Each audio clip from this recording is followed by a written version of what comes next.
जय श्री राम भक्तजनों, प्यारे भक्तों।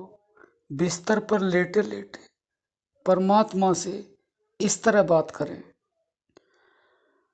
भक्तों, आप सोच रहे होंगे कि बिस्तर पर लेटे लेटे भगवान से कैसे बात कर सकते हैं। देखिए भक्तों, भगवान को वैसे जर्रे जर्रे में बताया है।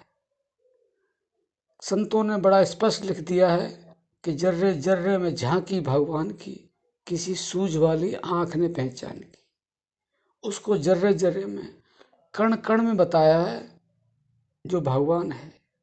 लेकिन सूझ वाली आंख का मतलब है जिसको परमात्मा का ज्ञान हो गया है, और ज्ञान होना इतनी कोई बड़ी बात नहीं है। मनुष्य योनि प्राप्त करने के बाद में बहुत ही सरल संतों ने ऐसे समझाया है जैसे बच्चे को माता पिता समझाते हैं।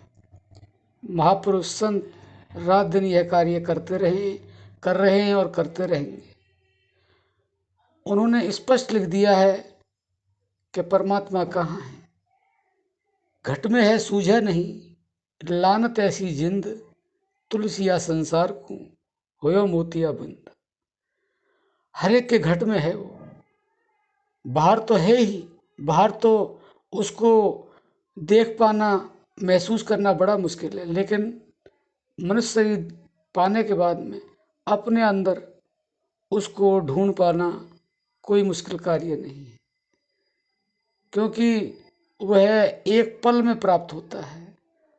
कबीरदास जी लिखते हैं, खोजी हो तो तुरंत मिल जाऊं एक पल की तलाश में। यानी कि उन्होंने स्पष्ट लिख दिया, अगर कोई ढूंढने वाला हो तो एक पल की देर नहीं लगाता हूँ मैं, इतनी देर में ही मैं प्राप्त हो जाता हूँ। जब और इतना भी बता दिया घट के अंदर है और घट हमारे अंदर है, तो भक्तों इससे ज़्यादा और क्या इशारा करेंगे। थोड़ी बुद्धि लगाने की बात है। अगर आप थोड़ी बुद्धि लगाएंगे तो आप जरूर जान पाएंगे। और अगर आप बिस्तर पर लेटे लेटे परमात्मा से बात करना चाहते हैं तो आप अपने चेतन मन से और अवचेतन मन से बात करें।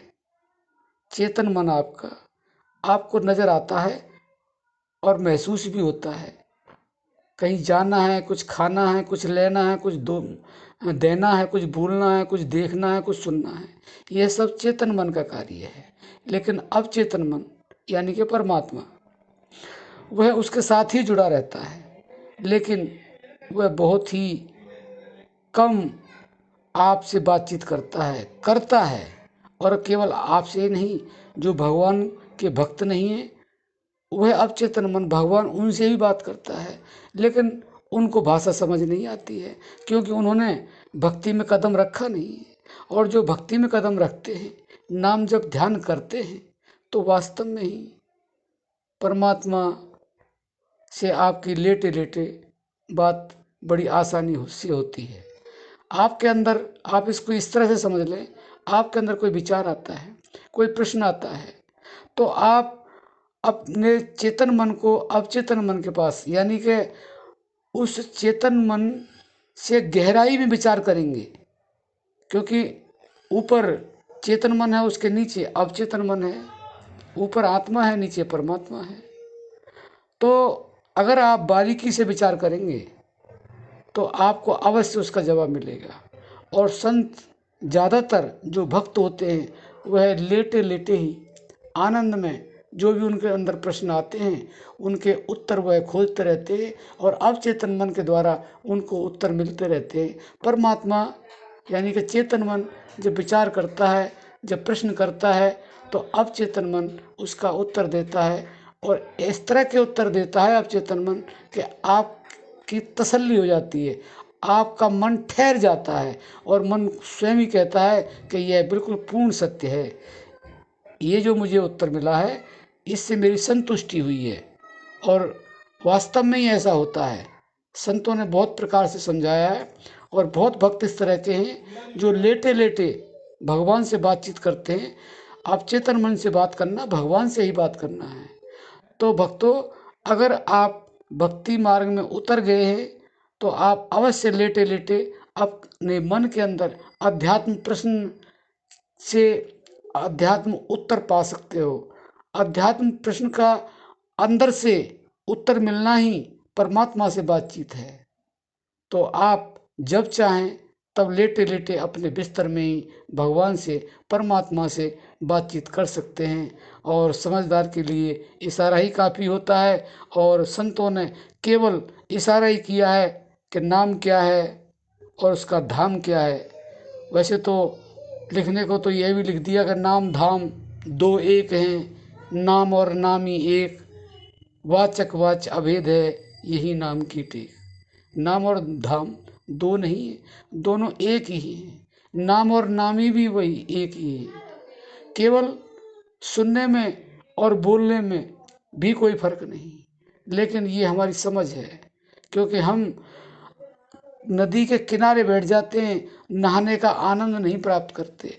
और नहाने का आनंद प्राप्त करेंगे तो नदी में उतरना होगा और उसके बाद में उसमें डुबकी लगानी होगी। अगर उसमें आपको कुछ ढूंढना है तो आपको कुछ मिलेगा भी। तो इसलिए आप किनारे पर ना बैठें, आप उसमें डुबकी लगाएं और अपने आनंद को आनंद में परिवर्तित करें। यानी कि आपके अंदर जो भाव है वह भगवान से जुड़ जाता है तो उस परमानंद की प्राप्ति होती है। तो भक्तों, आशा करते हैं कि आप समझ गए होंगे और आप ऐसा ज़रूर करेंगे और लेटे लेटे परमात्मा से रोज़ बातें करेंगे और अपने जीवन को आनंद में बनाएंगे। मर्जी आपकी है, अर्जी हमारी है। अब हम अपनी वाणी को विश्राम देते हैं। जय श्री राम।